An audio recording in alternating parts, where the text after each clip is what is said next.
സുഖേട്ടാ, സുന്ദരിന്റെ progress card നോക്കിട്ട് ഒന്ന് ഒപ്പിട്ട് കൊടുക്കറാ. ആ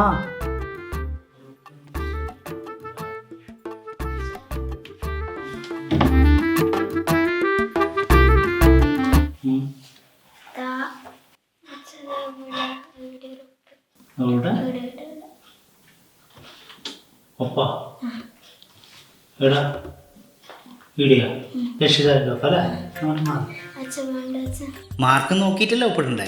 അതിനല്ലേ ഈ സാധനം കൊടുത്തയച്ചു. വേണ്ട, പുറം സുന്ദരാണെങ്കിൽ ഉള്ളിൽ വികൃതായിരിക്കും. വികൃത കവിയെന്ന് ഉദ്ദേശിച്ചത് മനസ്സിലായില്ല. അകലെ കാണുമ്പോൾ സുന്ദരമാ മന്ദിരം, അകപ്പെട്ട ഹൃദയങ്ങൾ കഥ താൻ എന്നല്ലേ ശ്രീകുമാരൻ നമ്പി പറഞ്ഞത്? അതെയാ, ശ്രീകുമാരൻ നമ്പിക്ക് അങ്ങനെ എങ്ങനെ വേണമെന്നും പറയാം. നിന്റെ ഫീസ് കൊടുക്കുന്നത് ഞാനാണ്, ശ്രീകുമാരൻ നമ്പിയല്ല.